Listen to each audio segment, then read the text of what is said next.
Hola a todos, soy el cuñado Ibérico. Yo desde hace bastante tiempo estoy en contra de la educación pública. Cuidado, de la educación pública que no gratuita. La diferencia es abismal. La educación gratuita es que tú puedes educar a tus hijos en el centro que te dé la gana de manera gratuita, pudiendo pagar el Estado. Mientras que la educación pública es una educación que te da el Estado, donde te enseñan todo aquello que el Estado quiere. Y lo que no quieren enseñarnos desde hace más de 40 años es de economía y de cómo funciona. Y por culpa de eso nos encontramos cositas por internet como esta, más concretamente en el Facebook, en el cual lo leí ayer y estuve debatiendo con algunas personas que demostraron que no sabían nada de economía. Bien, la imagen era esta. Ahora que los obreros están en casa y la economía está detenida, ¿ya se dieron cuenta de que no son los ricos los que generan riqueza? ¿Ya entendieron que son los trabajadores los que mueven la economía y generan riqueza para el patrón? ¿Ya entendieron a quién hay que cuidar? Madre mía, ¿ya entendieron a quién hay que cuidar? Pues sí, yo ya lo he entendido. Hay que cuidar a los empresarios. A ver, esto que nos están contando es una falacia. Obviamente, si nadie puede salir de sus casas, no se puede producir nada. Pero un obrero, un empleado por sí solo, no puede generar nada, no puede construir nada. ¿Por qué? Porque cuando tú vas a tu trabajo, detrás de ti hay una infraestructura que te permite hacer todo aquello. Tú no puedes fabricar un coche en un taller mecánico tal cual sin nada. Necesitas a alguien que te traiga las piezas, alguien que compre la maquinaria para poder mover ese coche, elevar ese coche, alguien que compre todos los productos hasta que se consiga hacer el coche y venderse. Ese es el empresario. Tú, cuando vas a una fábrica, toda la maquinaria que hay en esa fábrica vale un dineral que tú no te puedes permitir pagar. Y aparte, esa maquinaria te permite generar a ti 10 veces más, 100 veces más o 1000 veces más de lo que podrías generar sin esa maquinaria.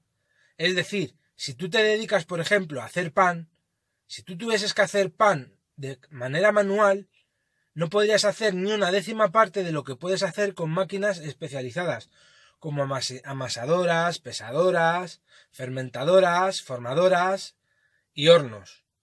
Bueno, estos últimos ya existen desde hace mucho tiempo, pero tampoco es igual un horno que funciona con gasoil, que es automático, a un horno de leña, el cual tienes que estar constantemente echándole leña para alimentarlo. Bien, si un empresario no paga estas infraestructuras, si este empresario no compra harina a granel para conseguirla más barata, el panadero que trabaja para él no podría hacer nada. Pero lo mismo pasa en una fábrica de muebles, de electrodomésticos.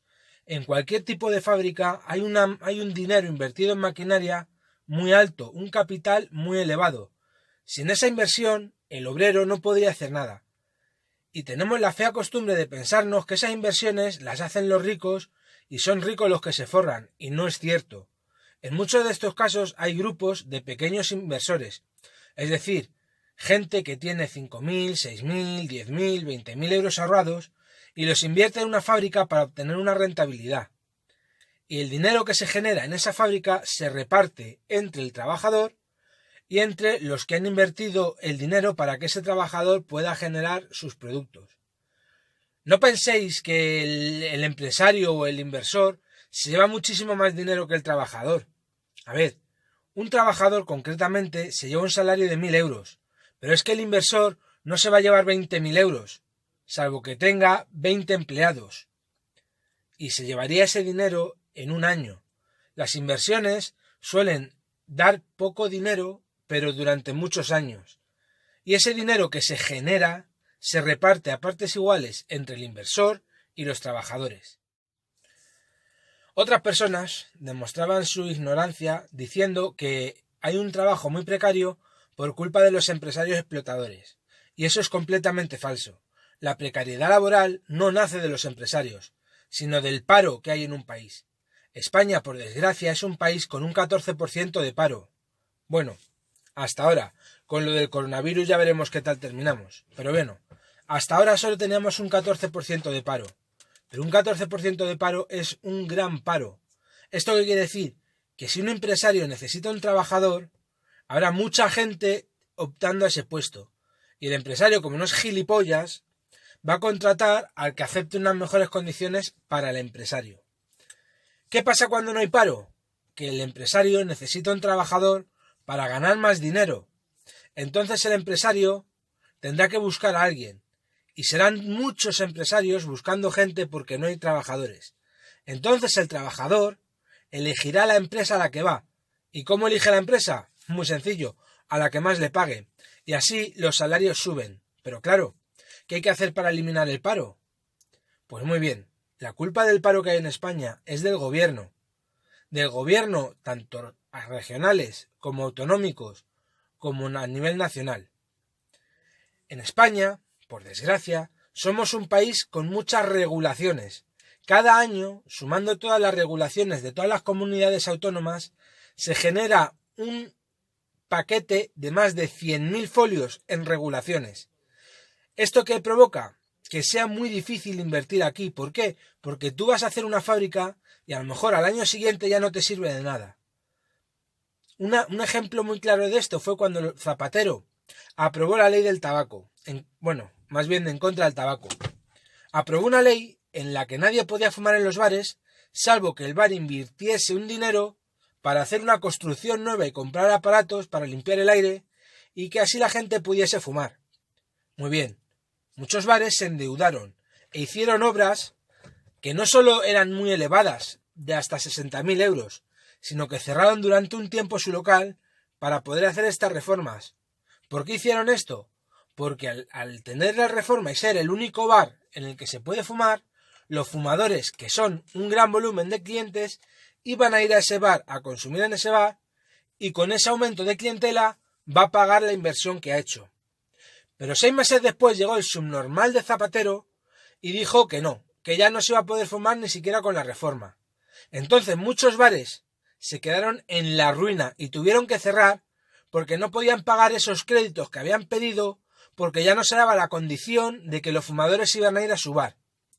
Bien, si esto lo extrapolamos a fábricas, a fábricas enormes, tú no puedes invertir en una fábrica 10 millones de euros para que al año siguiente te cambien una puta normativa y tengas que invertir 1 millón de euros en renovar esa fábrica o en adaptar esa fábrica.